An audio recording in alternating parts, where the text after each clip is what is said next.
Assalomu alaykum aziz yurtdoshlar. O'zbekiston 24 telekanali o'z dasturlarini davom ettiradi. Latofatli ayollarimizga, munis opa-singillarimizga har qancha ta'zim qilsak oz. Ular mehr-oqibat, muhabbat va sadoqat timsoli. Oila, jamiyat, yurt tayanchi. Ilm-fan, tadbirkorlik, hatto boshqaruv sohasida ham yildan-yilga ularning ulushi ortib bormoqda. Zero davlatimiz rahbari ta'kidlaganidek, ayollari ma'rifatli bo'lgan xalq albatta baxtli bo'ladi. Bugun O'zbekiston Respublikasi Prezidenti Shavkat Mirziyoyev Xalqaro xotin-qizlar kuniga bag'ishlangan tantanali tadbirda ishtirok etdi va davlat mukofotlarini topshirdi.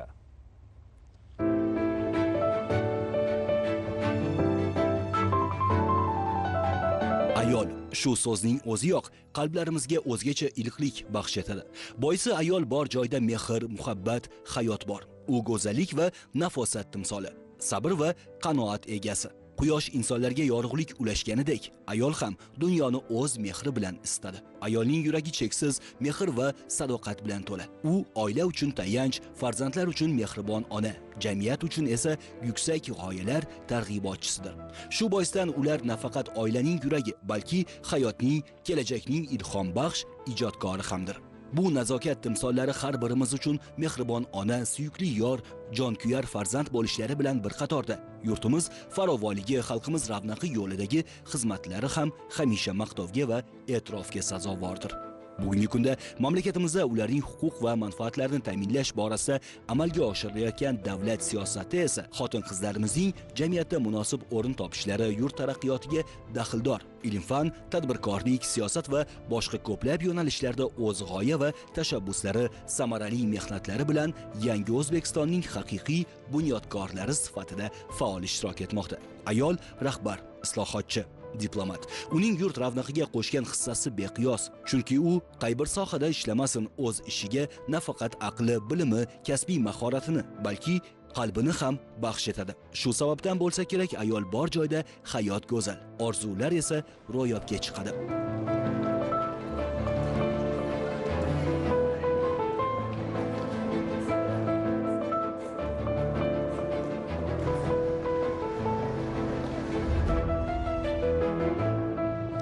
Mart esa shunchaki sana emas. Bu kun ayollarning go'zalligi, latofati, betakrorligini butun dunyo yana bir bor e'tirof etadigan, har yerda minnatdorchilik so'zlari yangraydigan, tabassumlar, gullar taqdim etiladigan kun.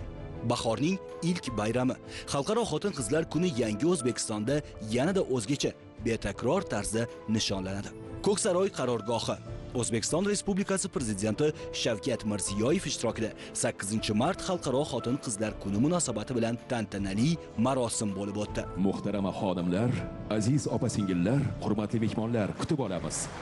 Xalqaro xotin-qizlar kuniga bag'ishlangan tantanali tadbirga O'zbekiston Respublikasi Prezidenti Shavkat Mirziyoyev tashrif buyurdilar. Tantanali marosimda prezidentimiz mamlakatimiz xotin-qizlarga bayram tabrigini yo'lladi.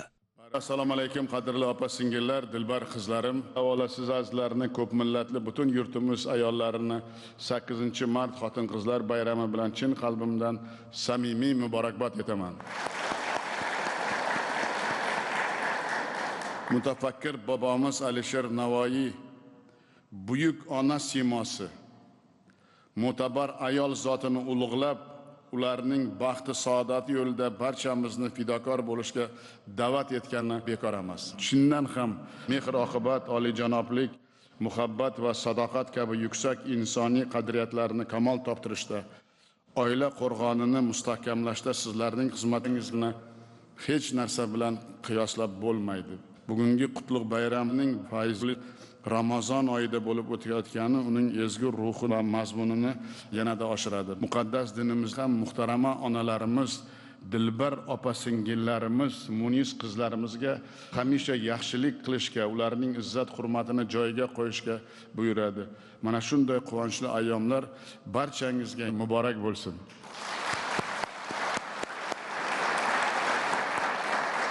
Hurmatli anjuman ishtirokchilari, so'nggi yillarda xotin-qizlarning huquq va manfaatlarini to'liq ta'minlash, ularning qadr-qimmatini ulug'lash yangi O'zbekistonning davlat siyosatida yetakchi o'ringa qo'yilmoqda.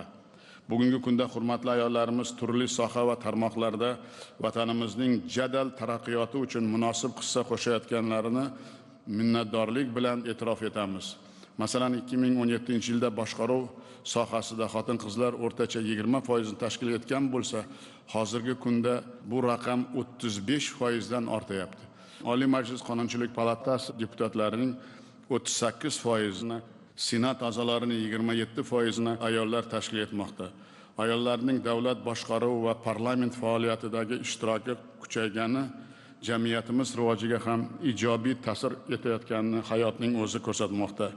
Eng muhimi, aql zakovatli, bilimli, iste'dodli xotin-qizlarimiz davlat va jamiyatning barcha sohalarida namuna bo'lishmoqda. O'tgan yili Olimpiya va Paralimpiya o'yinlarida mamlakatimiz delegatsiya tarkibidagi ayol sportchilardan 3 nafari oltin, 8 nafari kumush, 3 nafari bronza medalni qo'lga kiritgani tariximizda ilgari bo'lmagan. Qizlarimiz madaniyat va san'at sohasida ham O'zbekiston bayrog'ini baland ko'tarishmoqda. O'tgan yili madaniyat va san'at sohasidagi nufuzli xalqaro tanlovlarda 25 nafar, mamlakat miqyosidagi ko'rik tanlovlarda esa 71 nafar iste'dodli qizlarimiz g'olib bo'lganlar ham shundan dalolat beradi. Bunday keng ko'lamli ishlarimiz xalqaro miqyosda haqli ravishda e'tirof etilmoqda.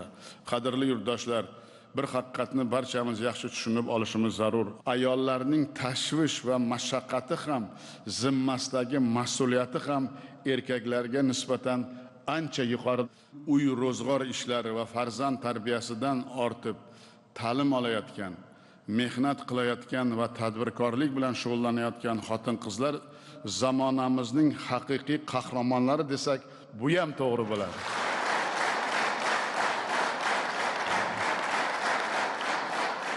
Yangi O'zbekistonda xotin-qizlarning og'irini yengil qilish, ular uchun barcha sohalarda zarur sharoitlarni yaratib berish doimo davlat siyosatining eng ustuvor yo'nalishlaridan biri bo'lib qoladi. Shu bois yangilangan konstitutsiyamizdagi ijtimoiy davlat tamoyiliga muvofiq ijtimoiy himoya sohasida ishlarni tubdan yangicha tashkil etmoqdamiz. Bu borada har bir mahallada xotin-qizlarning holatini o'rganib, ijtimoiy himoyaga muhtoj, ehtiyojmand 1 million nafar xotin-qizlarimiz ayollar daftariga kiritildi. Joriy yilda ularning har biri bilan manzilli ishlab, nogironligi bo'lgan 162 ming nafar ayolga sanatoriy, shifoxona va o'zlari yashayotgan mahallada tibbiy yordam ko'rsatiladi. Boquvchisini yo'qotgan 130 ming nafar xotin-qizlarga moddiy yordam beriladi. Yana 6 ming nafar ayolning uy-joy sharoiti yaxshilanadi.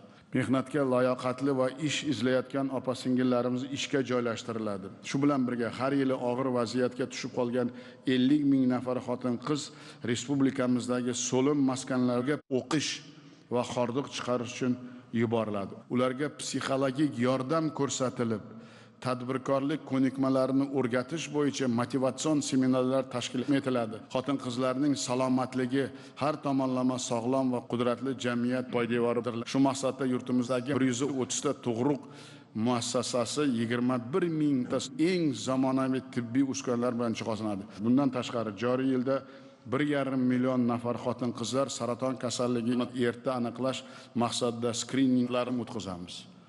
Ayollar o'rtasida jismoniy tarbiya va sport ommalashib borayotganini, jamiyatda sog'lom muhitni shakllantirishga katta turtki bermoqda. Shu bois bu yil barcha mahallalardagi 4 million xotin-qiz ommaviy sport musobaqalariga jalb qilinadi. Biz bir muhim haqiqatni hayotimiz qoidasiga aylantirishimiz zarur. Ayollar sog'lom bo'lsa, oila mustahkam bo'ladi. Ularda ma'naviy muhit, ishchanlik kayfiyati yuksaladi, kelajakka ishonch ortadi. Bugungi kunda yurtimizda 40 mingta shunday oila barchaga namuna bo'layotgani, o'tgan yili ularning 208 tasi ibratli oila ko'krak nishoni bilan taqdirlangani barchamizni xursand qiladi. Birgina misol, Toshloq tumanidagi Qo'ziboyevlar oilasi 45 yil davomida barchaga o'rnak bo'lib kelmoqda. Oila bekasi Muqaddam opa umrining 35 yilini yosh avlodga ta'lim-tarbiya berishga bag'ishlagan. Muqaddam opa turmush o'rtog'i bilan birgalikda fermer xo'jaligi ham tashkil etib, tumandagi 50 ga yaqin oilalarni daromadli qilgan. Yana bir jihatiga e'tibor beringlar. Bu oila 30 dan ortiq ehtiyojmand oilani otaliqqa olib, ularning farzandlariga g'amxo'rlik ko'rsatib, ta'lim olishi kasb hunar o'rgatishga ko'maklashmoqda. Mana yurtimizda qanday ayollarimiz bor. Rahmat sizga. Yana bir marta bayramlar bilan tabriklaymiz. Mahallalarda barkamol avlodni voyaga yetkazish va kambag'allikka qarshi kurashishda bizga mana shunday ibratli oilalar yelkadosh bo'lib kelayotgani har qanday yuksak e'tirofga munosibdir. Fursatdan foydalanib, yangi O'zbekiston timsoli bo'lgan ana shunday ibratli oilalarga chin dildan samimiy tashakkurlarimni bildiraman. Bunday oilalar qancha ko'paysa, vatanimiz shuncha kuchli, xalqimiz shuncha qudratli bo'ladi.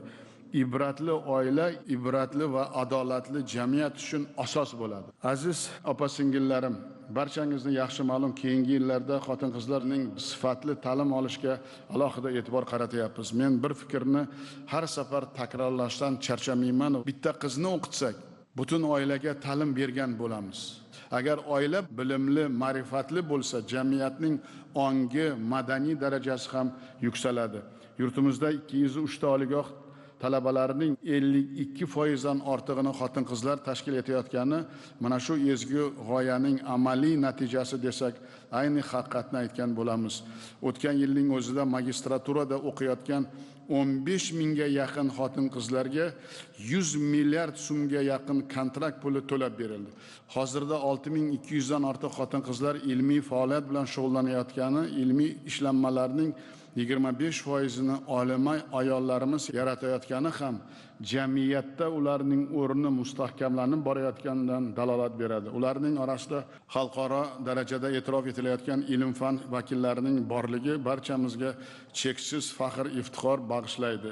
Yoshlarimizni yangi yutuqlarga undaydi. Masalan, taniqli mikrobiolog olimamiz Dilfuza Egamberdiyeva sho'rlangan tuproqda serhosil ekinlar yetishtirish bo'yicha olib borgan ilmiy tadqiqotlar UNESCOning nufuzli Carlos Finley xalqaro mukofotiga sazovor bo'lgan. Ayollar o'qimishli va kasb-hunarlar bo'lgan yurtda tinchlik, taraqqiyot bo'ladi. Ayollarning ma'rifatli bo'lgan xalq albatta baxtli bo'ladi. Shu bois har bir oiladagi qizlarimiz bog'cha maktabi bilan to'liq qamrab olinishi, zamonaviy kasb-hunar va chet tillarni egallashi, oliy ma'lumotga ega bo'lishi uchun bundan buyon ham barcha sharoitlarni yaratamiz. Xususan shu yil 250 ming nafar qizimiz oliy ta'limga qamrab olinadi. Bu 2017-yilga nisbatan 3,5 karra ko'p. Natijada har bir mahallada 25-30 nafar xotin-qizlar oliygohlarda ta'lim olish imkoniyatiga ega bo'ladi. Buning uchun Mahkamova, Umarova har bir maktabda yuqori sinfda ta'lim olayotgan qizlarimiz bilan ishlashni individual yondashuv asosida tashkil etib, ularning oliygohlarga tayyorlash kerak. Bu yil sharoiti og'ir oilalardagi iqtidorli yoshlarni xorijda o'qitish bo'yicha yangi yorqin kelajak loyihasini boshlayapmiz. Ushbu loyiha doirasida kamida 200 nafar qizimiz har yili dunyoning eng nufuzli oliygohlarga o'qishga yuboriladi. Qo'ng'rat Sharipov, Zakidov va Habib tizimi esa yana 250 ming nafar xotin-qizni kasb-hunar va tadbirkorlarga o'qitish uchun mas'ul bo'ladi. Hurmatli anjuman ishtirokchilari, biz xalqimizning roziligini avvalo sizlarning roziligingiz deb tushunamiz. Bu borada ayollarimizni bezovta qilayotgan eng katta masala bu ishsizlik. Shu bois xotin-qizlar bandligini ta'minlash va tadbirkorlikka jalb etish bo'yicha katta dasturlarni amalga oshiryapmiz. O'tgan yilning o'zida bu maqsadlarga 17 trillion so'm kredit ajratganmiz. Ana shunday e'tibor tufayli ayol tadbirkorlarimiz o'tgan yili 81 trillion so'mlik mahsulot yaratdi. 450 million dollarlik eksportni amalga oshirgani albatta tahsinga sazovor. Masalan, Navoiy shahridagi qandolat va non mahsulotlari ishlab chiqaruvchi tadbirkor Shahnoza Karimova 50 nafar ehtiyojmand xotin-qizini o'qitib ishga olgan. Jami ishchilar soni 150 nafar. Oddiy ayol, men Navoiyda ko'rib hayron qolganman. Shulardan 10 nafariga uy-joy sotib olish uchun boshlang'ich to'lovni ham to'lab bergan. Eng muhimi, bunday saxovatpesha tadbirkor ayollar barcha hududlarimizda ko'plab topiladi. Ular men bunyodkor ayolman degan loyihani ilgari surib, mahallada minglab ayollarni kasb-hunarga o'qitib, daromadli qilish tashabbusini bildirgani to'g'risi meni juda ruhlantirdi. Men o'ziga katta ijtimoiy mas'uliyat olgan mana shunday ishbilarmon xotin-qizlarni yangi O'zbekistonning bunyodkor ayollari deb bilaman va ularga chuqur minnatdorchilik yana bir marta izhor etaman.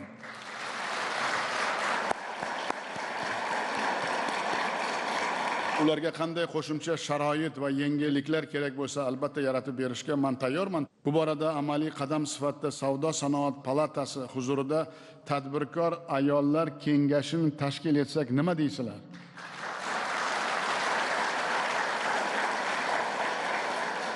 Mana Nodiraxon Shotursunovni Savdo sanoat palatasining raisi o'rinbosarlari bu ishga bosh qosh bo'lib, ayol tadbirkorlarni qiynayotgan hayotiy muammolarni hal qilish bo'yicha to'g'ridan to'g'ri parlament oldiga masala qo'yishlaring, o'ylaymanki, ayni muddao bo'ladi. Bu yil 2 million nafar ayollar bandligini ta'minlash, 1 million 300 ming nafar xotin-qizlarni tadbirkorlikka jalb etish bo'yicha katta marralar olganmiz. Buning uchun tijorat banklari tomonidan ayollar tadbirkorligini rivojlantirish uchun qulay moliyaviy paketlar taqdim etiladi. Misol uchun Milliy bank Mirsoatov Alisher xizmatlar sohasida kamida 200 ming nafar xotin-qizlar loyihalariga ko'maklashadi. Turon bank Mirzayev limonchilikda 150 ming nafar ayollar daromad topish uchun arzon kredit taqdim etadi. Assalomu alaykum hurmatli prezident, tushunarli, hammasini bajaramiz, sharoitlarni yaratib bergansiz, bergan topshiriqlaringizni hamma viloyatlarga boshlab yuborganmiz. Xuddi shunday mikrokredit bank Bo'tayev o'zi mas'ul bo'lgan parandachilikda 160 ming nafar. Assalomu alaykum hurmatli prezident, topshiriqlaringiz 100% tushunarli.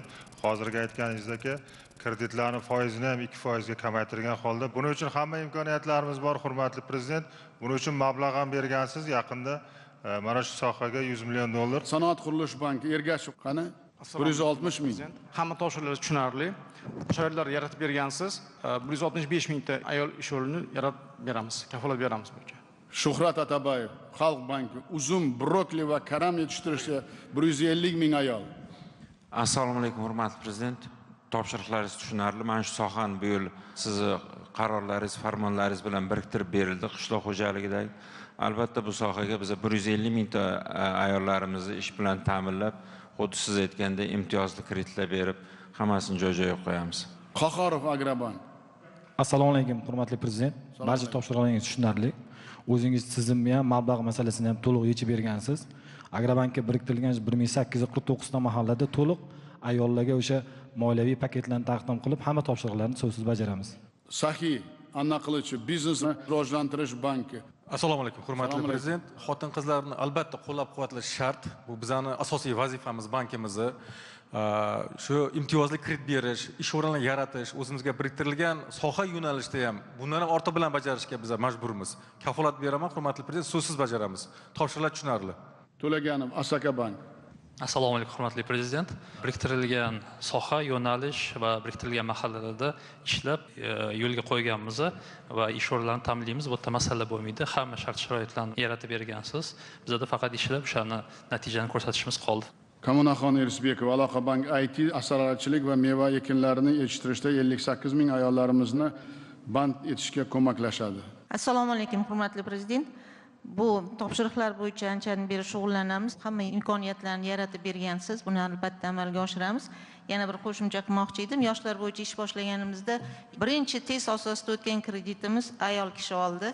O'zini o'zi band qilib, ayollarimiz juda aktiv. Birgalashib qo'yilgan marralarning hammasini amalga oshiramiz. Shu maqsadlarda bu yil mahallalarda ayollar tadbirkorligi loyihalari uchun qo'shimcha 3.3 trillion so'm alohida ajratiladi. Xususan oilaviy tadbirkorlik dasturlari doirasida yana 100 million dollar beriladi. Tijorat banklari ham 100 million dollar jalb qilib, mahallalarda o'zini o'zi band qilgan xotin-qizlarga 50 million so'mgacha garovsiz kredit ajratadi. Hozirda 330 ming nafar xotin-qizlar o'z biznesini muvaffaqiyatli yo'lga qo'yib, o'zini o'zi band qilgan.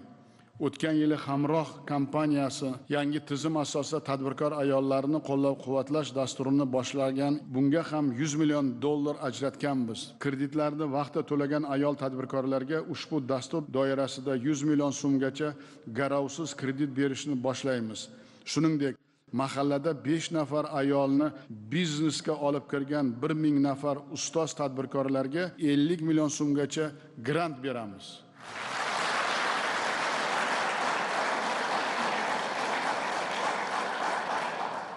Ishmetov Timur tijorat banklari bilan birga 2 oy muddatda banklarda xotin-qizlar uchun yangicha yondashuv asosida moliyaviy xizmatlarni yo'lga qo'yishga mas'ul bo'ladi. Masalan, tug'ruq ta'tiliga chiqqan ayollar uchun bank kreditlari bo'yicha to'lovlar muddati 4 oy ekan. Men shuni 10 oy qilyapman.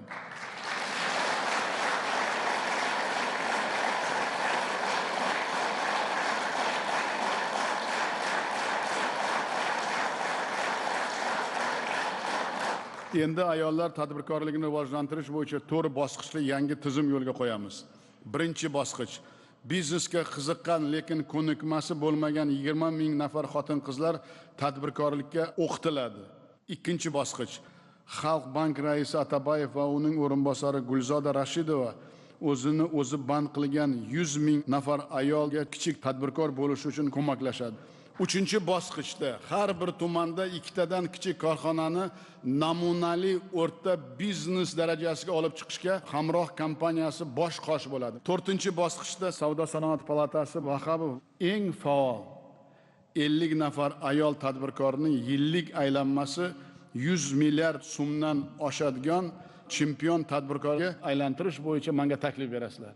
Joriy yil 60 ta tumanni ishsizlik va kambag'allikdan xoli hududga aylantirish bo'yicha katta marra olganmiz.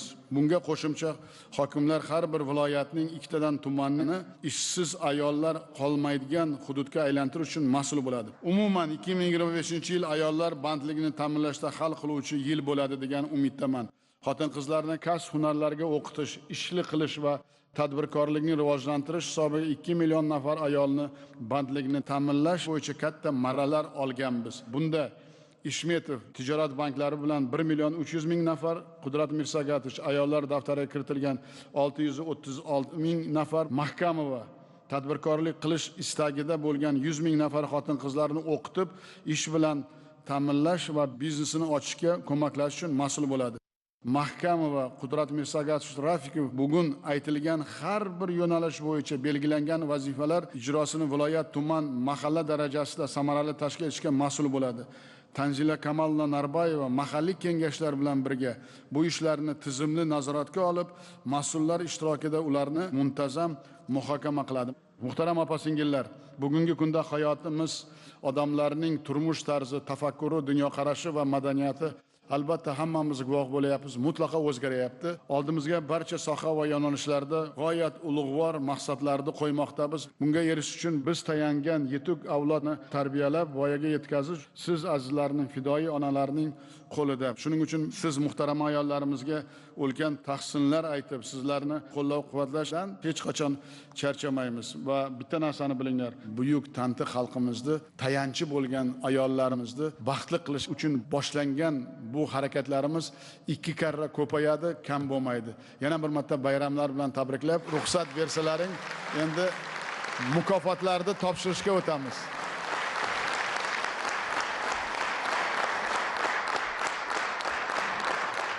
O'zgacha tarixiy va unutilmas lahzalar. Mamlakatimiz yetakchisi bayram arafasida bir guruh xotin-qizlarni orden va medallar bilan taqdirlash to'g'risidagi farmonni imzolagan edi. Bugun mukofotlar alohida ehtirom bilan tantanali ravishda o'z egalariga topshirildi.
betakror iste'dodi, zukkoligi, tashabbuskorligi, o'qishdagi muvaffaqiyati, shuningdek, ta'lim, fan, adabiyot, madaniyat, san'at, sport, axborot texnologiyalari va ijtimoiy sohalarda erishgan alohida yutuqlari uchun barcha viloyatlardan iqtidorli qizlarni Zulfiya nomidagi davlat mukofoti bilan taqdirlash yaxshi an'anaga aylangan. Bayram arafasida prezidentimizning tegishli qarori bilan bir guruh faol, iqtidorli qizlarimiz ushbu yuksak mukofot bilan taqdirlandilar.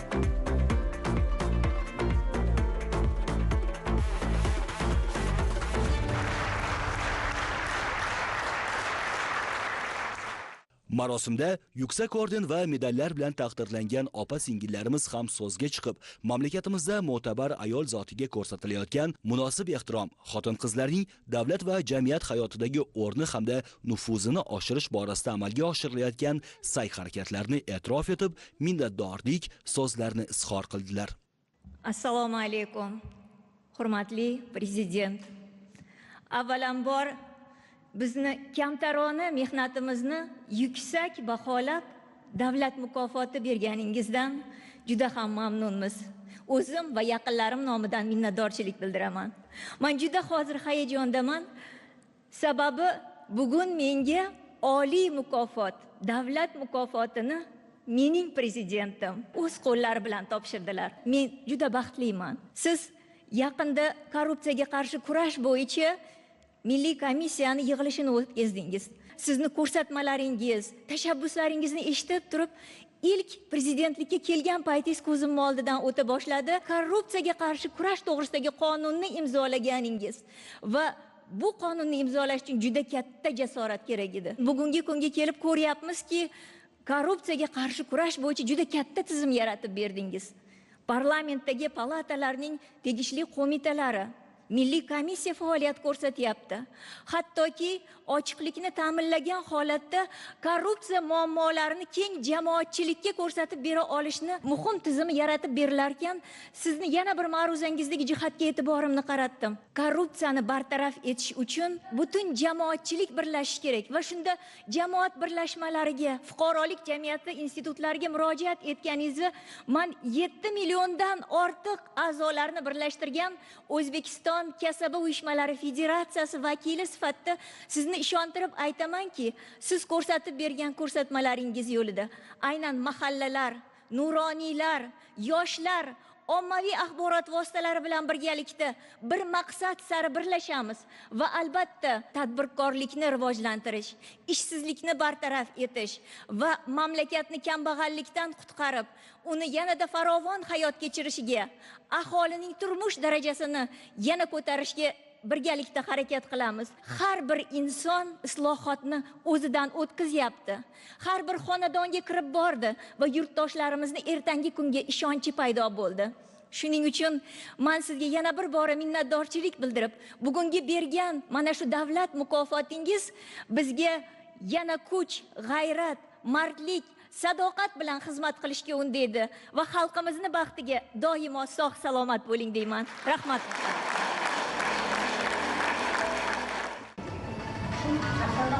Belgilardagi gapman. Belgilardagi gapman. 20 ta ma'lumotlarim bor. 85 yoshdan 60 yoshgacha Belgiyaga. 10 yildan beri sport, haydov sportda qatnashimiz prezidentimizni qarorlarini qo'llab-quvvatlab, yana chanqoq solib o'zimizni meros asosida. Voy rahmat.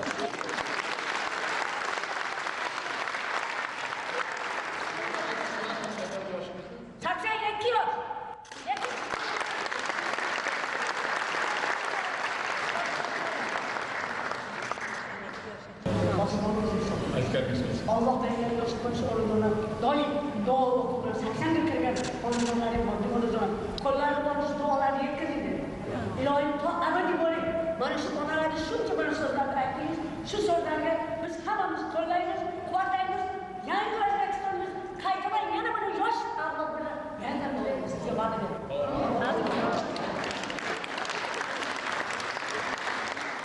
Я хочу вам сказать огромное спасибо от лица всех женщин нашей страны. Mamlakatimizning barcha ayollari nomidan sizga minnatdorlik bildirmoqchiman. Siz biz ayollar uchun juda ko'p g'amxo'rliklar qilmoqdasiz. Mehnatlarimni yuqori baholab, meni yuksak davlat mukofoti bilan taqdirlaganingiz uchun chuqur minnatdorlik bildiraman. Ushbu mukofotni ayollar bayramida aynan sizning qo'lingizdan qabul qilib olish meni 2 karra xursand qiladi. 40 yil mobaynida men O'zbekiston Airways texnikasida ishlab kelmoqdaman. Yaqinda bizning korxonamizga 100 yil to'ldi. Sizning qo'llab-quvvatlashingiz tufayli tashkilotimiz rivojlanib bormoqda. Airbus, Boeing kabi dunyoning yetakchi kompaniyalari samolyotlariga zamonaviy texnik xizmat ko'rsatishni ham o'zlashtirib bormoqdamiz. Sizning g'amxo'rliklaringiz tufayli biz O'zbekiston havo yo'llari aviakompaniyasi va bizning buyurtmachilarimiz bo'lgan xorijiy aviakompaniyalar samolyotlariga xizmat ko'rsatib kelyapmiz. Tashkilotimizda 500 dan ziyod xotin-qiz mehnat qiladi. Bu mukofot nafaqat mening, balki tashkilotimizdagi barcha ayollarning mukofoti hamdir. Siz juda to'g'ri ta'kidlaganingizdek, jamiyatda ayollarning roli juda yuqori. Ayollarning ishxonaga qanday kayfiyatda borishi albatta jamoa muhitiga va muvaffaqiyatiga ta'sir qiladi. Menga qadrli bo'lgan ushbu mukofot uchun sizga yana bir bor chuqur minnatdorlik bildiraman. Bu men uchun jonajon vatanimiz taraqqiyoti yo'lidagi mehnatlarimda katta rag'bat bo'ladi. Достижений на благо нашей любимой Родины. Спасибо вам большое. Assalomu alaykum, hurmatli prezident. Meni kamtarona mehnatlarimni yuksak baholab, do'stlik ordeni bilan mukofotga sazovor qilganingiz uchun sizga mingdan-ming rahmat aytaman. Men Chustdagi Chust O'ktamjon servis oilaviy korxonasining rahbariman. Korxonamda 400 nafar ishchi xodimlar faoliyat yuritadi. Ulardan 33 nafari nogironligi bor ayollar bo'lsa, 170 nafari temir daftardagi, ayollar daftaridagi va yoshlar daftaridagi xotin-qizlardir. Korxonamiz 25 turdagi trikotaj mahsulotlarini ishlab chiqarib, chet elga eksporti yo'lga qo'ygan. O'tgan yildagi eksportimiz 2 million dollar tashkil qilgan bo'lsa, bu yildagi mukofotdan ruhlanib, men eksport hajmini 10 million dollarga yetkazishni o'z oldimga maqsad qilib qo'ydim. Men ayoli e'zozlangan yurtning baxtli ayoli va baxtiyor fuqarosiman. Bundan juda katta faxr tuyg'usini tuyaman. Prezidentning menga bergan ishonchini katta rejalar bilan albatta amalga oshiraman. Fursatdan foydalanib O'zbekistonimning barcha go'zal ayollariga, qizlariga o'zimni bayram tabrigimni izhor etaman. Yana bir marta rahmat. Sog' bo'ling. Assalomu alaykum, hurmatli prezidentimiz. Men mana Qorako'lchilik jamoat shirkat xo'jaligida 22 yildan beri bosh cho'pon bo'lib ishlab kelmoqdaman. Men bu hozir juda ham hayajondaman. Menga bu kasb ota-bobolarimizdan, onalarimizdan, momolarimizdan o'tib keladigan meros. Men bu kasbimdan juda ham faxrlandim. Sizga kattakon rahmat, o'z minnatdorchiligimni bildiraman. Meni e'zozlab, qadrlab, shunday kunga yetganimga men juda ham xursandman. Mana siz bizga juda ham katta e'tibor qildingiz. 31-yanvarga chiqqan qaroringizga asoslanib, dala yerlarimizni kengaytirib, qorako'lchilikka juda ham katta e'tibor berdingiz. Men bundan juda ham xursandman. Men shunday 4-avlod davomchisiman. Shunday mukofotlarga erishaman deb hech o'ylamagan edim. Hamisha bizni baxtimizga sog'-omon bo'ling. Agar ruxsat bersangiz, ayollarga bir she'rim bor edi. Beshik quchib allalar aytgan. Har tuqqanda o'limdan qaytgan. Gul iffori, nozik gulbadam, siz dunyoga keraksiz ayol. Sahroda ham, chaman bog'da ham, yaxshi kunda, yurak dog'da ham, sochingga oq tushgan chog'da ham siz dunyoga keraksiz ayol. Sizlarni 8-mart Xalqaro xotin-qizlar bayrami bilan chin yurakdan muborakbod etaman.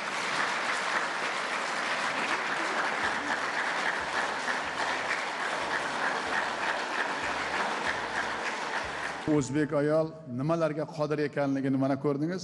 mana shu 22 yil meros kasbda xursand bo'lib, baxtli bo'lib, she'rlar aytib, ko'zlaridan quvonch yoshlar kelishini ko'rib, men xursandman. Mana bizning qahramonlarimiz. Sog' bo'ling, tabriklayman. Assalomu alaykum, hurmatli prezident. Bugun sizni buyuk e'tiboringizdan, g'amxo'rligingizdan men O'zbekistonda eng baxtiyor ayol, o'z kasbidan e'zoz topgan muallimaman. Bugun ayollarga ko'rsatilayotgan g'amxo'rlikdan boshim ko'kda. Dunyoda davlatlar ko'p. Lekin mana shu davlatlarda har birida ayolga shunaqa ehtirom ko'rsatilyapti deb ayta olmayman. Dunyo qalqib turgan bir paytda turli mamlakatlarda menga o'xshagan ayollar uylaridan tashqariga chiqayotib, eson omon uyimga qaytarmikinman, sog' salomat farzandimni bag'rimga bosarmikinman degan bir hadik bilan yashayotgan bir paytda bugun O'zbekistonda o'zbekni 15 yoshli qiziga ham, 105 yoshli momosiga ham orden qadayotgan shu el, shu vatan, shunday davlat rahbariga har qancha e'tirof aytsak oz. Men ta'lim sohasida faoliyat olib borayotganimga bu yil 43 yil bo'lgan bo'lsa, o'zim tug'ilib o'sgan Yozyovon tumanidagi Cho'l Guliston qishlog'ida 36 yil saboq berdim. Bugun Marg'ilon shahrida qad rostlagan, ko'rkiga ko'r qo'shgan, sizni tashabbusingiz bilan bunyod etilgan Erkin Vohidov ijod maktabida faoliyatimni davom ettirib kelyapman. Ijodkor ustoz sifatida bir necha kitoblarda adabiyot sevarlarga taqdim etdim. Shunday sharoitlar yaratilgan maktabimizda, lekin men hozir sharoitlar haqida emas, sizni e'tiboringizga munosib javob bo'layotgan natijalar haqida faxrlanib gapirmoqchiman. Bugun biz o'quvchilarimiz orasida davlat mukofotini sohiblari bor. Hali o'zlari partada o'tiribdi, lekin dunyoni mana-man degan rivojlangan mamlakatlarni talabalarga aylangan o'quvchilarimiz bor. Ayniqsa o'tgan o'quv yilida oliy ta'limga kirish bo'yicha Erkin Vohidov ijod maktabi o'quvchilari 90% grant bilan respublikada 1-o'rinda oldik.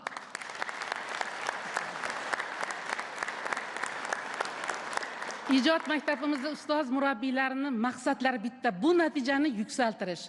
Hurmatli prezident, biz o'quvchilarimizning ulug' niyatlari bor. Bu niyatlar eng avvalo prezident ishonchini oqlash. Buyuk ustozlarimiz Anvar Obidjon, Erkin Vohidov, ustozim Enaxon Sidiqovaga munosib voris bo'lish. Siz bugun meni ko'ksimga shunday bir yuksak ehtiromni ko'rsatdingizki, bu ehtirom nafaqat meniki, bugun meni jamoamniki, men bilan birga qalam tebratayotgan safdoshlarimniki ekanligini hozircha dildan his qilib turibman. Bu mas'uliyat bizni endi yanada bir jasorat bilan, shijoat bilan ishlashga, mana shu yurtni bolasini, mana shu vatanga siz orzu qilgandek komil, halol inson qilib tarbiyalashga bizni jasoratga chorlab turadi. Agar ijozat bersangiz, shunday ayolini ulug'lagan vatan haqida, yurt haqida she'r o'qimaslikning iloji yo'q. O'zbekiston haqidagi she'rimdan bir parchasini aytib beraman. Sevib yashang oppoq tog'larni, chaqmoqlarning shiddatini seving. Novdalarda gullar uyg'otgan tabiatning qudratini seving. Seving tongda yuzingiz silab, ifor yoygan mayin shamolni, mavjudatga hayot baxsh etgan nur oftobni, sohib jamolni.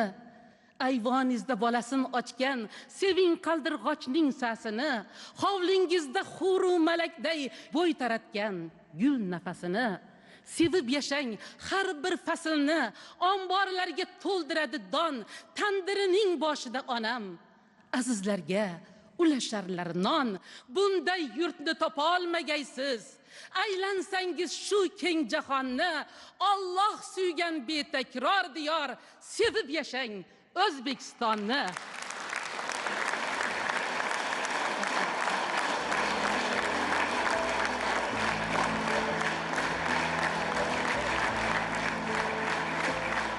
Assalomu alaykum, hurmatli prezident. Men me'mor sifatida aytmoqchimanki, o'qituvchi qalb me'mori, ammo siz yangi O'zbekiston yaratuvchisi, yangi O'zbekiston me'morisiz. Chunki yangi O'zbekiston bunyodkorligi bugungi kunda yangicha qiyofa kasb etmoqda. Bunda albatta biz me'mor o'qituvchilar yangi zamonaviy innovatsion texnologiyada ishlaydigan kadrlarni yetishtirib chiqish bizning vazifamizdir. E'tiboringiz uchun rahmat. Assalomu alaykum, hurmatli prezident. Men butkul Qoraqalpog'istonli baxtli hayal qizlardan sizga o'zimning jallı salom yo'llayman.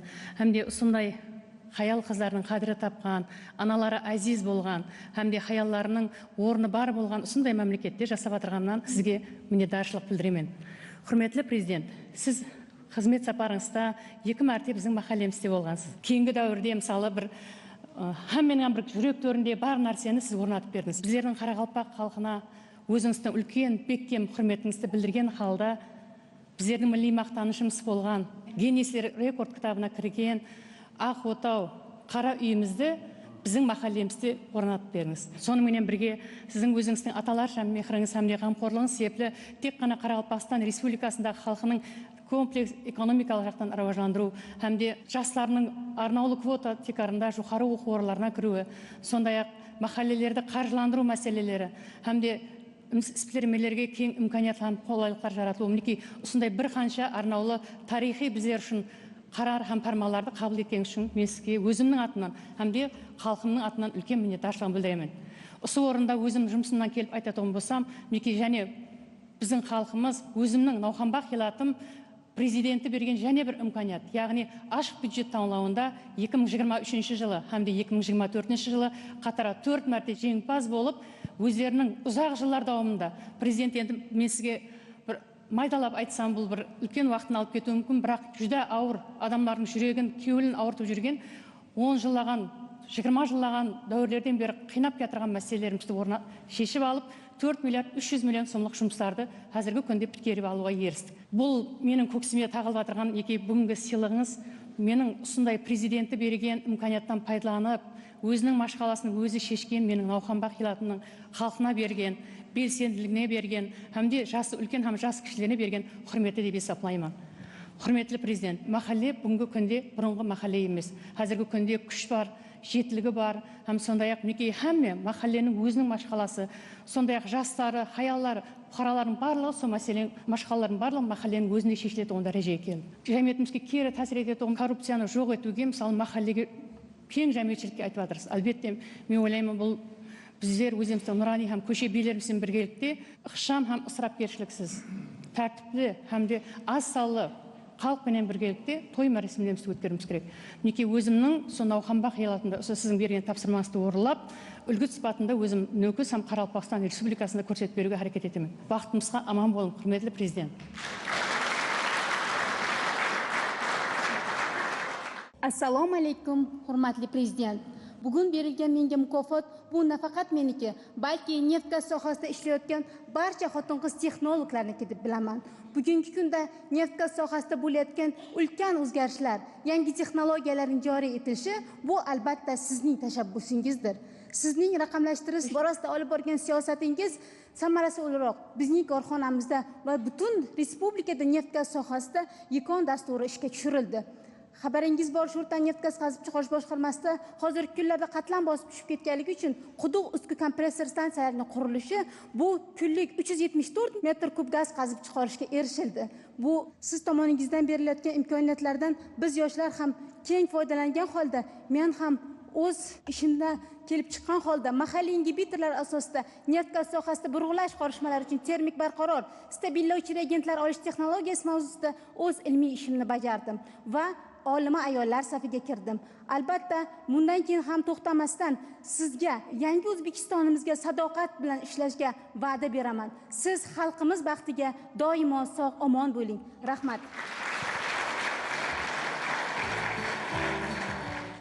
Berilayotgan imkoniyatlar davlat rahbarining alohida e'tibor va g'amxo'rligi natijasida hayotda va jamiyatda yutuqlarga erishayotgan dilbar opa-singillarimiz yaratilayotgan sharoit va yuksak e'tibor uchun samimiy minnatdorliklarini bildirdilar. Assalomu alaykum, hurmatli prezidentim. Meni Zulfiya nomidagi davlat mukofotiga munosib nomzod deb bilganingizdan chuqur minnatdorchilik bildiraman.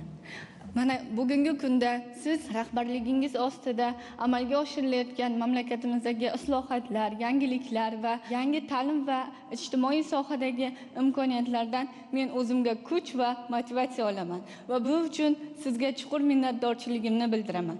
Hurmatli prezidentim, hozir siz nutqingizda ta'kidlab o'tganingizdek, men ham opa-singillarim va mamlakatimiz xotin-qizlari bilan birgalikda hozir magistratura bosqichini grant o'qimoqdaman va bizning safimiz 60% dan oshdi. Bu uchun mamlakatimiz xotin-qizlari va opalarim nomidan sizga chuqur minnatdorchilik bildiraman. E'tiboringiz uchun rahmat. Husn ortar yuzda zulfing anbar afshon aylagach, husn ortar yuzda zulfing anbar afshon aylagach, shamroq bo'lur holim parishon aylagach, shamroq bo'lur holim parishon aylagach. Assalomu alaykum, hurmatli prezident. Men Yo'ldosh O'matoy, Chexiyaning Charles universitetida tahsil olganman. Bir qizga 40 hunar oz deganlaridek, hozirgi kunda men siz tomoningizdan tashkil qilingan Yangi O'zbekiston universitetining birinchi bosqich magistranti. Xitoyning ISAC tashkilotida O'zbekistondan vakil sifatida startup konsultant, IT Investment Centerda startup loyihalar rahbari, shuningdek IT product manager va bir nechta startuplar asoschisiman.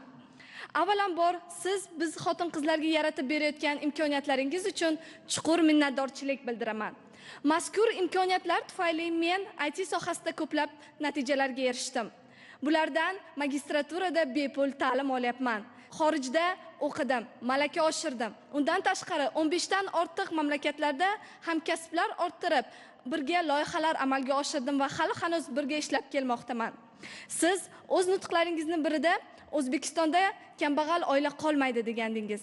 Shu nutqingizdan ilhomlangan holda Anora loyihasiga asos soldim. Anora loyihasi IT sohasidagi eng yangi yo'nalish, prompt engineering, sun'iy intellektning neyrosetlari orqali qisqa muddatda o'rtacha uydan turib $200 dan $2000 daromad qilish ta'lim platformasi hisoblanadi. Va men aynan hozirda 100 dan ortiq xotin-qizlarni bu sohada o'qitib, ularni uydan turib daromad qilishlariga muvaffaq bo'ldim. Mening keyingi 5 yillikdagi maqsadim mamlakatimizda rivojlanib borayotgan sohalar, dasturlash, IT, prompt engineering sohalarida xotin-qizlar o'rnini yanada rivojlantirish va kambag'allik ko'rsatkichini bir necha barobarga kamaytirishga ahd qildim. Hurmatli prezident, hozirgi nutqingizdan ilhomlangan holda yana bir yangi niyat qildim. Bundan keyin dunyodagi eng zo'r programmistlar qayerda desa, O'zbekistonning aytishli qizlarida O'zbegimni qizlarga yetadigani yo'q deb tan olishmaguniga qadar harakat qilaman va bu va'dam ustida siz va xalqimiz oldida so'z beraman. Botir, bugunda o'zida qaror qabul qilasan, Ummatoy qizimni Yo'ldashevani o'zingga maslahatchi qilib olasan. Mana shunday maslahatching bo'lsa, ertaga natijang ham yaxshi bo'ladi, maqsading ham. Kechagi korrupsiya degan gaplarimiz tagida bitta ma'no bor. Agar biz raqamlashtirishni joyiga qo'ysak, hech kim bizga bas kela olmaydi. Bugun ko'rib g'ururlandim. Mana shunday o'zbek qizi nimaga qodir ekanligini ko'rsatib turganlari bilim bilan, iftixor bilan, men o'zbek qiziman, men buyuk eldi farzandiman deganlari uchun men onasimisiz? Sizga mingdan ming rahmat demoqchi edim. Keling bir rasmga tushaysiz bilan.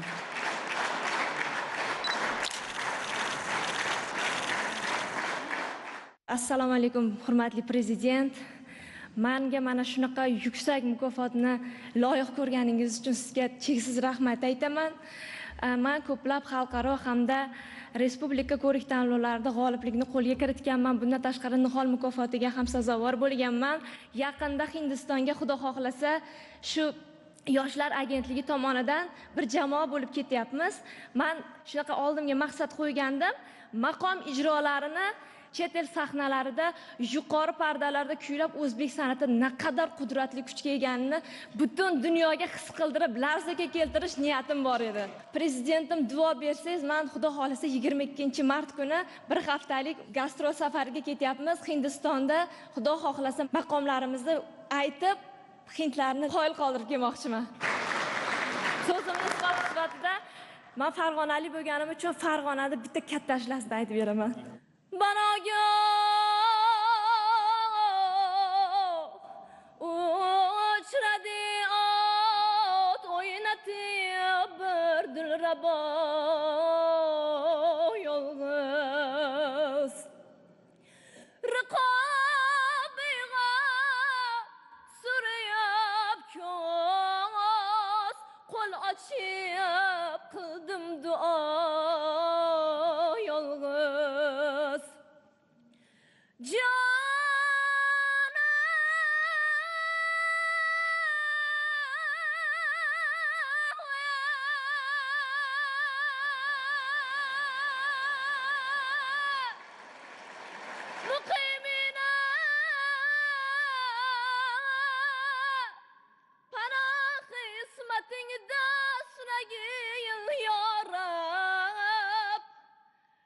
Xatarlik dasht aroyum gashtay berahnamo yolg'iz.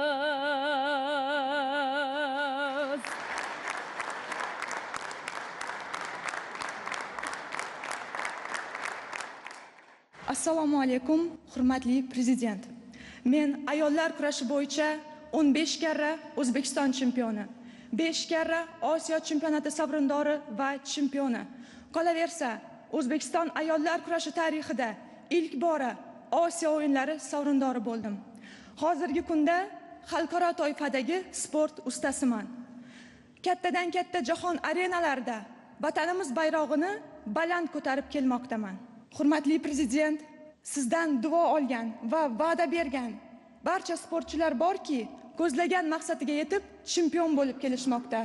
Bugun men ham Diyora Keldiyorova, Bahodir Jalolov kabi sizga va'da berib aytamanki, Los Angeles 2028 Olimpiadasida ayollar kurashi tarixidagi ilk medalni vatanimga albatta olib kelaman. E'tiboringiz uchun rahmat. Marosim so'ngida prezidentimiz Shavkat Mirziyoyev xalqimiz nomidan ayollarni yana bir bor tabriklab, ezgu tilaklar bildirdi. Yana bir marta sizlarni o'z nomimdan, butun xalqimiz nomidan Nafosat bayrami 8-mart bayrami bilan tabriklab, sizlarga oilaviy baxt tilayman. Agar oila baxtli bo'lsa, vatan baxtli bo'ladi. Vatan baxtli bo'lsa, xalqimiz kuchli bo'ladi. Shukuhli damlarda sizlar bilan muloqot qildim. Har birlaringda shuncha jasorat, shuncha niyat, shuncha istaklar borligi menga kuch beradi va ilhom beradi. Mana shunday jasoratli ayollar, jasoratli qizlarim borligidan men har vaqt faxrlanaman va g'ururlanaman. Sizlar O'zbekiston qahramonlari, sizlar yana bir marta.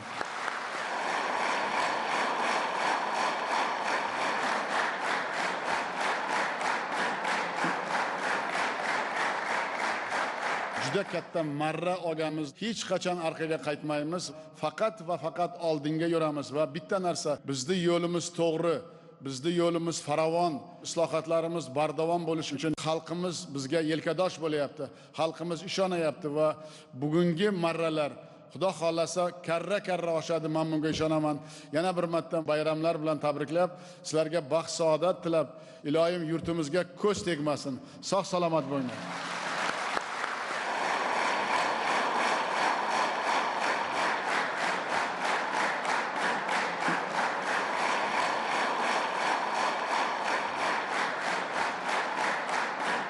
8-mart Xalqaro xotin-qizlar kuni munosabati bilan muhtaram prezidentimiz bir guruh ayollarimizni taqdirlashlar, shu jumladan menga ham bu baxt nasib etdi. Muhtaram yurtboshimizning qo'llaridan shunday do'stlik ordenini olishni nasib etdi menga. Albatta bu yuksak baho bizni kamtarona mehnatimizga va bu bizga juda ham katta mas'uliyat beradi va kelgusidagi faoliyatimizda albatta yurtimiz uchun, vatanimiz uchun bor kuch g'ayratimiz bilan mehnat qilish baxtiga musharraf bo'laylik. Yurtboshimiz so'nggi yillardagi olib borilayotgan islohotlar, ayollarning jamiyatdagi rolini mustahkamlash, oila qurg'onini mustahkamlash masalalariga to'xtaldilar va mana shu olib borayotgan islohotlarimiz natijasi raqamlarda ko'rinib turibdi. Mana 2017-yilda boshqaruvdagi ayollar sonimiz 20% bo'lgan bo'lsa, bugungi kunda 35% ga yetdi. Birgina demak Oliy Majlis Qonunchilik palatasi deputatlarini 38% ga yetganligi yoki masalan Senat ayollarning ulushi 27% ga yetdi. Mahalliy kengashlarda bu raqam 32% ni tashkil qilmoqda. Mana ta'lim sohasida ham qizlarimizning ulushi hozir talabalar ichida 52% ni tashkil qilyapti. Yoki masalan magistrantlarimiz 60% qizlarimiz magistrant bo'lib bepul o'qitishi va bunga o'xshagan imtiyozlar juda ham ko'p. Shuning bilan birga prezidentimiz oldimizda qiladigan ishlarni ko'pligini aytib o'tishdi. Bu yilda o'zida ayollar daftariga 1 million xotin-qizlar kiritilishdi va ularni 162 ming nafarini sanatoriyalarda dam oldirish bilan birga 50 ming nafarini o'qitish masalasi ham qo'yildi va tadbirkorlik yo'nalishida faoliyat yuritadigan ayollarimizga ham juda ham ko'p imtiyozlar berildi va takliflar bo'ldi. Albatta xotin-qizlarimiz ham bunga javoban mana shu imkoniyatlardan keng foydalanishmoqda. Mana shu o'zgarishlardan men ayol sifatida juda ham faxrga, g'ururga to'ldim. Kelgusi faoliyatimda ham mana shu prezidentimizni belgilab bergan vazifalarni bajarishga, mas'uliyatni his etishga undaydi bizni. Prezidentimiz tomonidan farmon bilan sodiq xizmatlari uchun medali berildi menga. Juda ham hayajondaman. Kutmagandim to'g'risi. O'sha farmonni eshitganimdan keyin men uxlaganim yo'q o'sha kuni. Nafaqat bu medal menga, balki o'sha sud tizimida faoliyat yuritayotgan ayollarimizga berilgan e'tirof deb o'ylayman. Bugungi kunda davlatimiz rahbari tomonidan nafaqat sud tizimida, balki barcha tizimda islohotlar amalga oshirilmoqda. Bu islohotlarning zamirida faqatgina bitta narsa: inson qadrini ulug'lash yotibdi. Biz mana shu inson qadrini ulug'lashga, ularga beminnat xizmat qilishga, sudyalik qasamyodimizdan kelib chiqqan holda adolatli qarorlar qabul qilishga va'da beramiz. Ajoyib, bunaqasi bo'lmagan. Men bugun ayoli e'zozlangan, oddiy kamtarona mehnati ulug'langan ayolman. Yurtboshimiz biz aynan xotin-qizlar bilan ishlovchi tizimga bo'lgan e'tiborlaridan boshim ko'kka yetdi.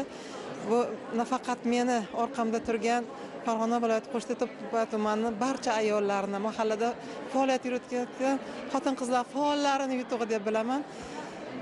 Cheksiz imkoniyatlar bor edi, lekin bugungi tadbirdan keyin u imkoniyatlar yanada ko'paydi. Bu imkoniyatlardan keyin ishlamaslik, prezidentni olib borayotgan siyosatlariga munosib javob bermaslikda iloji yo'q. Juda ham to'lqinlanyapman. Mana hamma yo'nalishga e'tibor qaratyaptilar.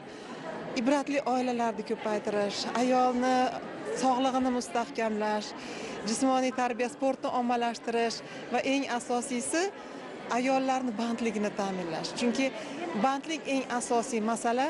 Bandlikka ta'minlangan ayol oilasida o'z o'rnini topadi, jamiyatga foyda keltiradi va albatta o'zini farzandini jamiyatga munosib qilib tarbiyalaydi.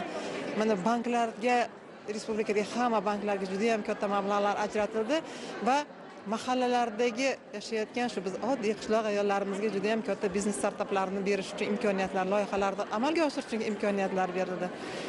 Biz xotin-qizlar bilan birgalikda oila va xotin-qizlar bo'limi mas'uli sifatida har bir oilaga, har bir xonadonga prezidentimiz yaratgan imkoniyatlarni, olib borayotgan islohotlarni va ulardan qanchalar manfaat topishini yetkazib boramiz va albatta tumanda men xudo xolasa shunga hozir prezidentga ham va'da qildim, ayollarni ishsizlikdan xoli hududga aylantirish uchun astoydil mehnat qilamiz. Avvalambor bugungi kunda bizning mamlakatimizda inson qadri ulug'lanayotgan bir paytda biz ham shu jamiyatda faoliyat ko'rsatayotganimiz, ayniqsa oila va xotin-qizlar tizimiga muhtaram yurtboshimizning mana bugungi ma'ruzada berilgan ishonchlari, bergan vakolatlari, qanchadan qancha ish o'rnini yaratish bo'yicha topshiriqlar va bosqichma-bosqich amalga oshirish yo'nalishlarini biz o'zimizga dasturul amal qilib oldik.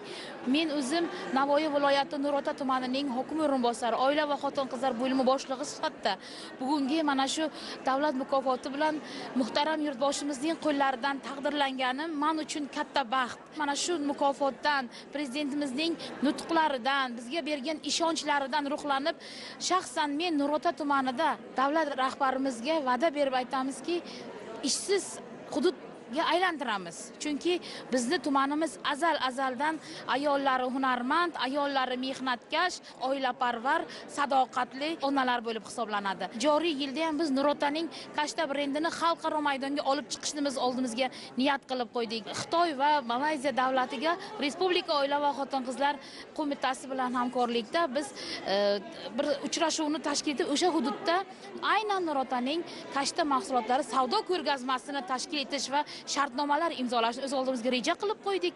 Bu albatta hammasi muhtaram yurtboshimiz bizga bergan ishonch, vakolatni biz albatta shu aholimiz uchun, oilalarimiz uchun sarflaymiz. Bugungi menga berilgan siyliq menga tek menga emas, balki butkul mahalliy raislarga berilgan siyliq deb hisoblayman hamda o'zimning xalqimning atidan kelib turibman, xalqima berilgan prezidentimizning e'tibori deb hisoblayman. 2023 ham 2024-yillari bizning Navxonbaq xilati xalqimiz o'zlarini juda bir qiynaldirib yurgan, necha o'nlagan yillardan beri odamlarning bir tashvishlantirib yurgan masalalarimizni ochiq byudjet tanlovlarida o'tib oldik. Hamda 2 yilning ichida 4 milliard 300 million so'mlik жұмыстар істеліп, hozir miniki juda maqtanib ayta olaman. 1025 xonadonga Do'stlik kanalidan Tamarxa yerlerini sug'aruv masalasi bo'yicha eng keyingi proyektimiz o'tib oldik. Lekin hozir suv tortuv жұмыстары olib borilyapti, mahallamizda xalqimiz quvonib o'tiribdi. Lekin hozir endi Tamarxa madaniyati bo'lyapti rasmda ham da. Misoli kim atizdan qarasa yerini eksa, o'zi shang'irog'i to'q bo'ladi, daromad ko'p bo'ladi masalan.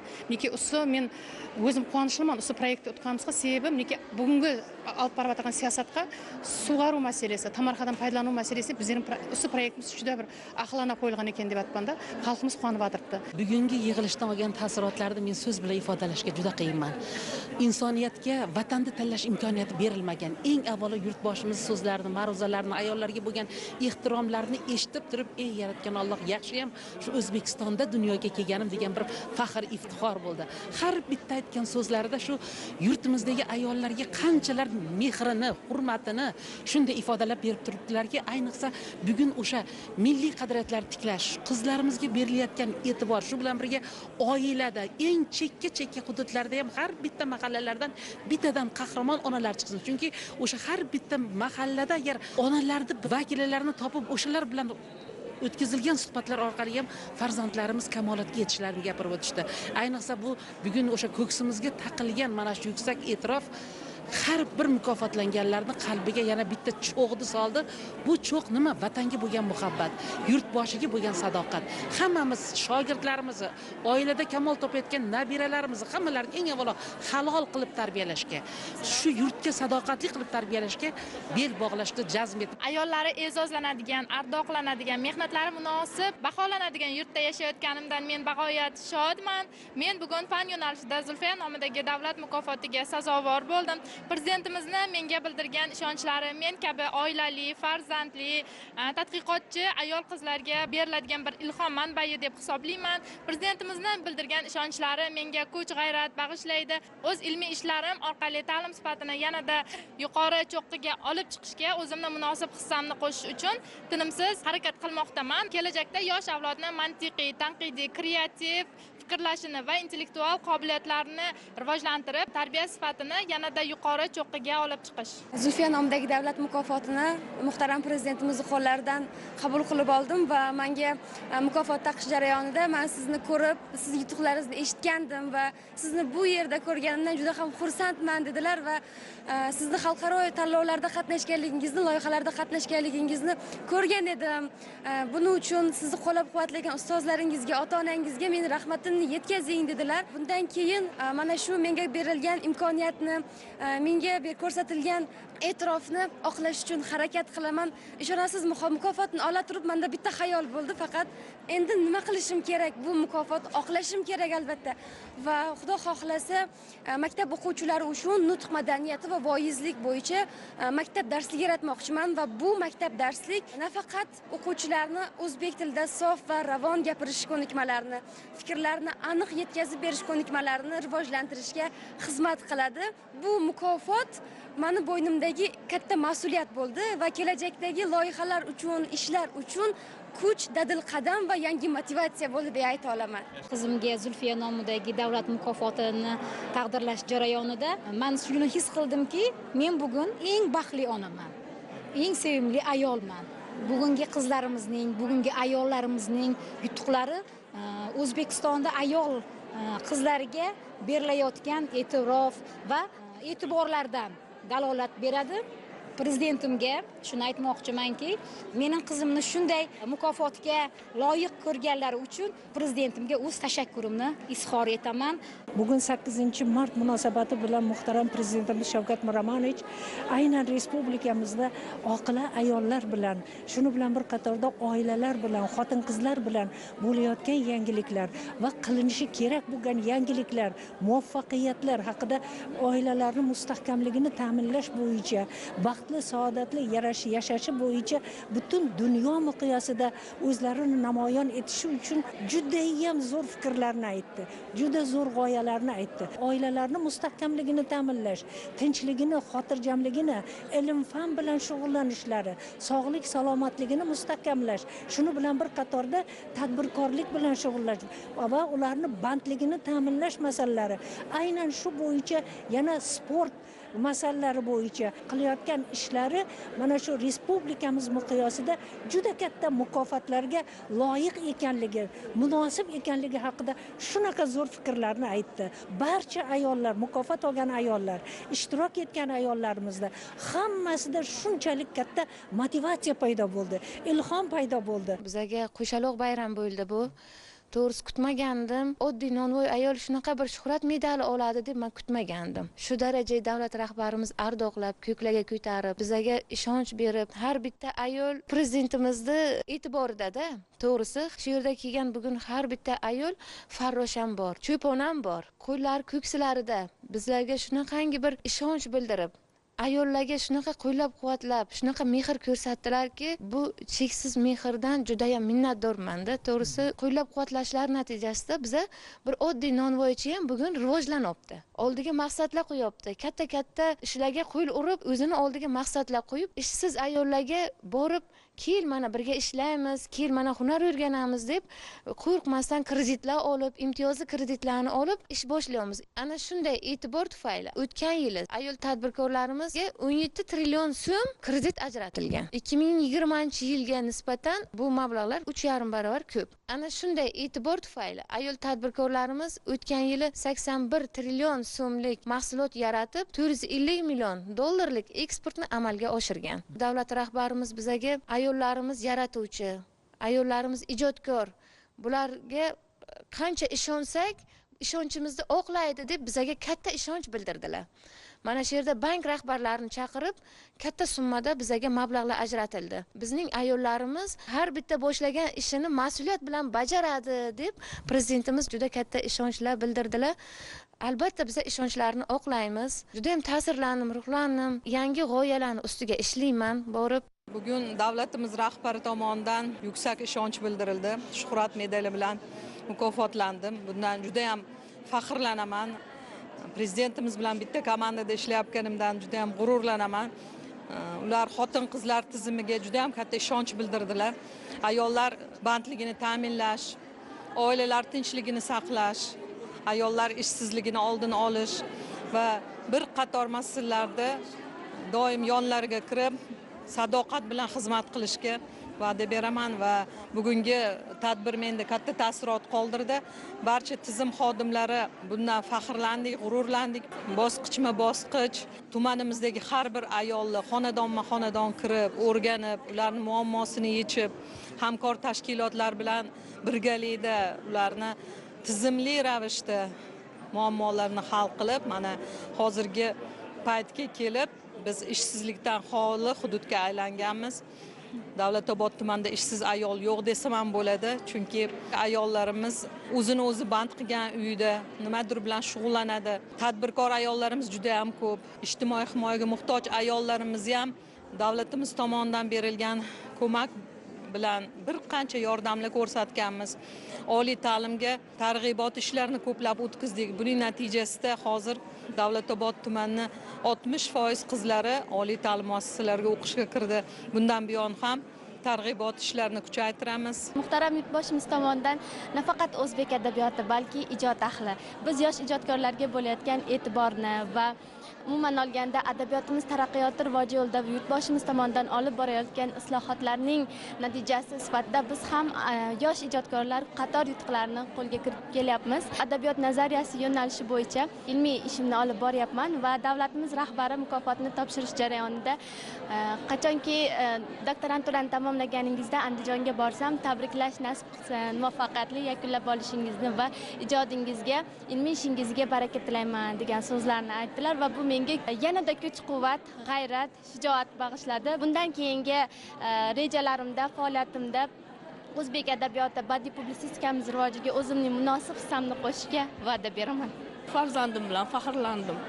Shunday O'zbekistonda yashayotgan, tinch, ertalab turganda, uyg'onganda musaffo osmon, farzandlarim yonimda, meni sevgan kasbim borligidan, shunday yurtboshim rahbarlik qilayotgan, o'ziga xon, o'ziga bek O'zbekistonda yashayotganimdan juda ham faxrlandim.